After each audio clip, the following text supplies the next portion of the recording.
Hey there, folks. It's me, Chris, with the Gig Man's Life. And yes, it's a gig man's life indeed. Of course, we're all here about the gig economy, freelancing on the internet, ride share, delivery. If it ain't OF and it ain't cuddle buddies, we'll try it. And if it's profitable, we'll keep at it because we can make money at it. And of course, you might have noticed that this has been a very, very slow week for production on YouTube because still I do a live show called Breakfast Talk every morning, Monday through Friday on Rumble, and it's the Gig Man Life on that. You can check it out. But yeah, I had some last couple of weeks has been some moments where I've had to go and deal with family issues.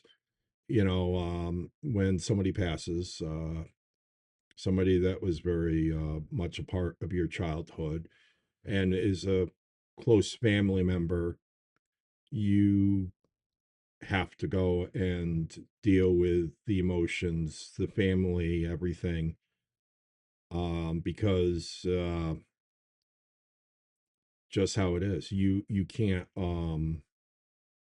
take and try to cram everything because you're going to go and do some things, say some things that might not be appropriate. But I have humor because it's the way I have to go and deal with things. It keeps my body going. So just cover why I haven't been producing as much right at this moment. And of course, the other side is that I have all these projects that can't just stop. OBS Tools to make sure that my production runs swimmingly along because this is how I look at Breakfast Talk, you know, and this is the tools I use to go and produce that segment. Of course, I can go and of course it didn't push. It's on the right thing.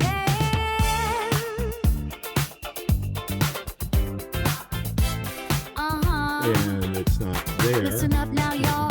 Got something to say. This is still Can't keep part it of inside. Fun of testing.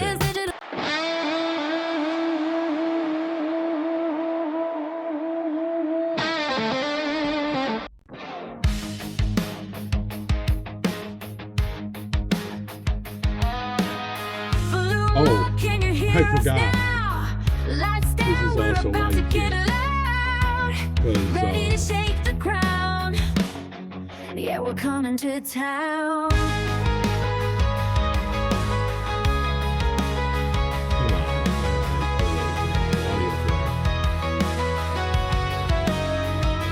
try to keep us quiet, whisper low. Tell us where to stand, tell us where to go. There's something in our spirit starts to grow. A fire in our belly, a powerful flow. 'Cause girls love to be loud, love to make a scene, breaking all the rules, living out a dream. Unleash the energy, a vibrant, roaring queen. You have to adjust it to the situation. Love to be loud, wild and so keen. We're not afraid to show what's deep inside. Every laugh, I every kinda like the tear, every music, bit of though. pride. No more hiding, nowhere left to hide. We're taking over with a turning tide. 'Cause girls love to These be blocks also loud, don't take love to make a scene, breaking all the rules, living out a dream. more productive.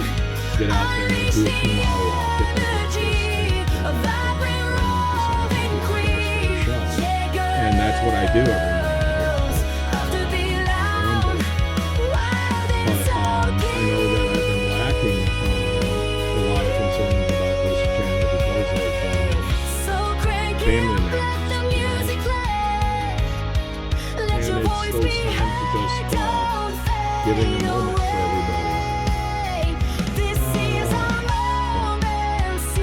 yeah, you know, it's we're here to stay. Come what may. excuse me. 'Cause girls love to You know, be loud. I Love to appreciate make everybody who you sees the see. channel, gets on Breaking here all the and explores and rules. comments, likes, shares, and subscribes. You know, it helps me get to what my goals are. My goals is to be doing this a lot more, making sure I'm up on these events, more about what's affecting us out here in the gig life. And people don't realize that the gig life is a lot more than just doing things that working on these apps and stuff. It's just getting out there and hustling. You know, people get out here and hustle a lot. And, you know, I still have to work on a lot of things. There's just, you know, being able to stop the music when I'm trying to talk is one of the big things. But yes, I am going to go and put this project out on GitHub after the server fix is done, because this is planned to be a external server. I've watched a couple of other video creators not be able to produce because of multiple layer issues, the loading, and shit happens, folks. You know, productions can go and suddenly go sideways, and having a good tool like OBS Tools is one of those things that is going to go and help out a lot of people. So I hope that you all understand the time I'm taking right now, just being light on this side and trying to concentrate on getting more people on Rumble. I know that YouTube is not going to like me saying those things, but where they have a lot more to build up to get onto live streaming, Rumble is straight off live streaming. You know, there's a big difference, and YouTube, I don't think, wants to go and have thousands of people every day just on there. They do have thousands of millions of people, I think, are up at that status where they can go and live stream. I'm not up at to that yet. I need to get 1,000 viewers and subscribers, and then I have to go and be safe for their platform. Whereas Rumble, I can go and say what I want within reason, you know, not going and doing anything or giving evidence to other people. And I have some statements and some routines that just won't play right here unless I'm one of the big boys. And of course, you know, talking about Jeremy Hamley and his tendency to strike down or anything, and now there's supposedly a class action lawsuit that is being dropped on him because of mass flaggings. You know, I like watching Jeremy, but there's sometimes I would made videos and stated, dude, you shouldn't be doing this shit myself. But that was as a private individual. Now that I am trying to build a brand, to trying to get people to follow me on these channels and hear what I'm saying, and hopefully that this will help out the situations that we're all facing, especially in these gig apps where there is no training. There's no meaningful training. And I mean, when everybody else out there has to go through training for harassment, for safety, all these other things that are documented training, watch the video, come into the discussion, you have to sign off that you were there and that you watched everything. You know, and in IT and working for large corporations now, they don't take any freaking chances. They go and have it all programmed in. They have a website that you sign in on. You go through the training and you have to at least come up with about 80% passing that test so that you're qualified by their standards. that you went through the training. That is what these gig apps should be doing. And if they feel that, well, we'd have to pay people, yeah, you're going to have to pay people for that time. You can pay them bare minimum for the time invested and hold it for a week to make sure that they're not just skating through, and that they have to at least be active on the platform to get that pay.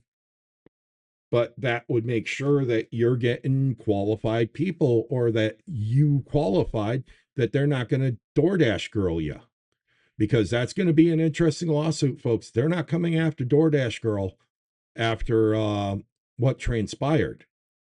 After her conviction, if she does get convicted for the crimes that she has been charged with and indicted on, you're talking 8 years is what the maximum is. She probably see maybe at least probation. I would be surprised if she sees any jail time directly because of her past criminal record, but she will have a felony charge on her. If they are going by poor training, they can drag in multiple people, multiple individuals that have been on these channels ragging on her for what she did. And I'm not saying she did anything right. The one thing that she did right at the situation was to document it. Posting it on TikTok because of our societal needs to express ourselves and feeling that we can become that next viral person. 30 million views, folks, is what that video got before it was taken down. And somewhere in there is when she finally got told, you should talk to the cops. That's when she went and talked to the cops, and then felt like she was getting betrayed by the system, because they were looking at her, and they were rightfully so, because she published it. And then even further, she opened up her mouth and made it even worse, where it's well documented what she has said on videos of that it was her only way to get justice in her eyes. And when you have poor training, and she did admit in another video, she didn't understand the policies of DoorDash. Well, if you made clear training, you made quantified training, testing, making sure people understood what they're signing up for, not the, oh, here's a policy update. If you need to go and make money today, you have to agree. That's not training, folks. That is just app bullshit. And we all know it. Because this is not something that they have, they have anything, because here's another side of this. They've been using us who get up on here as free advertisement. It's why I don't go and directly refer, unless it is the story, to a particular company. Rideshare, delivery apps, they all have the same flaws of training and discussion. And they're relying on us out here, forums and loose training videos they have, to go and train their employees and contractors. And this is the thing, as an independent contractor flying under their flag, there's court decisions now against Uber, and others are going to follow, that they're going to go and start saying, no, they're flying under your flag. They are your responsibility.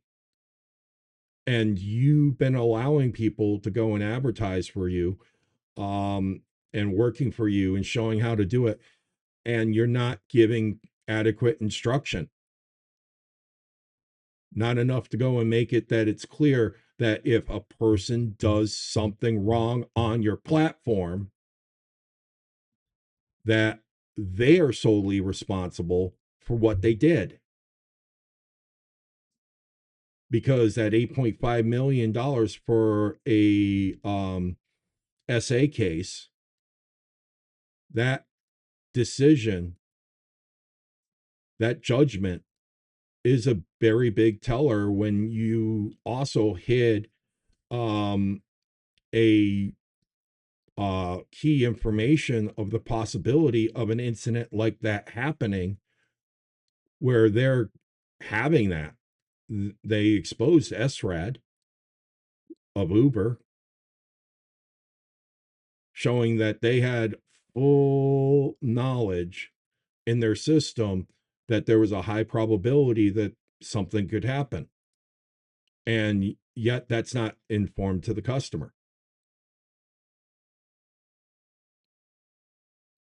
Because yes, any statistical model engine can go and come up with those numbers based on what their criteria were, which I don't fully understand. So I'm not going to talk exactly that this is full 100% knowledge of their system, but it's enough to go in, from what I heard, that it takes the time, the date, and even the driver profile of where they go and everything else, and puts a number to the possibility of an incident happening. And it goes from 0 to 1, and 1 not being the best number of all. And the ride that that individual was on that experienced that bad behavior, it was at 0.85 or so, which was discovered in court. So they had a high probability, but not telling the passenger that that was at all something at play. 8.5 million is a very hefty judgment against you. And of course, um, this is also still on the factor that their lawyers really have to go and state, you need to move on with better training, quantified training, or they're not doing a good job to their client to go and resolve the issue and make better public appearance, because that $8.5 million, and then everybody finding out what it's about, they will look at the situation and say, do I really want to go and use, do I really want to trust somebody who won't tell me everything that I need to know before getting into a car? They show the picture. They don't show us the picture of passengers. And hell, they're allowing people to go and assign guests. Still no pictures. And then on top of it, they're not using the cameras on like other platforms. They're allowing them to upload any picture. So you're having somebody going, this is my Instagram picture with all the filters on. Ain't that about a bitch? But hey folks, it's always a moment here to go and think. This is all the stuff that goes in my brain about just one thing. Is I look at full pictures in my head. Visual thinking does give a lot to realization of matters. But to go and explain linearly is frustrating at times for me, but I have to do it because it's the only way to get anything done. And one of the things that these companies need to start doing, if not regulators and I hate to say government, needs to step in and say, no, no, no. You're using this classification too loosely for your private, your contractors. Your independent contractors still need to go through training. You still need to go and pay them for that training, and you have to ensure that that training stuck. That means that you have to have some testing on it. You have to make sure that the person has gone through the whole training and understands what the training's about. especially on any of these updates, that they go to policies and everything else. And of course, this is going to be even more fun with the fact that you're talking different states have different laws, and different countries have different laws. These are international companies, folks. Don't get it wrong.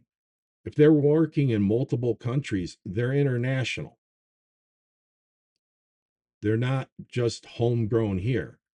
It's also why Uber goes and sends you the wrong way on a rotary at times, or doesn't know which way is an entrance, because um it was designed in another country. So somewhere deep down inside, that GPS just goes and says, oh, we don't know, so it defaults. And cul-de-sacs are the biggest proof of it, because in this country, you're supposed to go right and go around, not left and go around. You know, shortest path to anything is a straight point, but sometimes you should be going properly. So, anyways, folks, this is just me trying to catch up with everybody here on YouTube and that follow me. And I promise I will get more and more active again on YouTube to make sure these videos get out on time. I appreciate every one of you who like, share, subscribe to this channel, because you're building up the foundations here of what we present. And we have to remember, we are the ones who are out here working. And the gig life is not just these apps. It is the plumbers, the electricians, the hairstylists, the nurses, everybody who's out here working. We're first working for ourselves. We're working for our concerns to be able to get us where we need to be. And always remember, have a fun, safe, and profitable day, because if it ain't fun, it ain't safe, it ain't going to be profitable. You have a good one.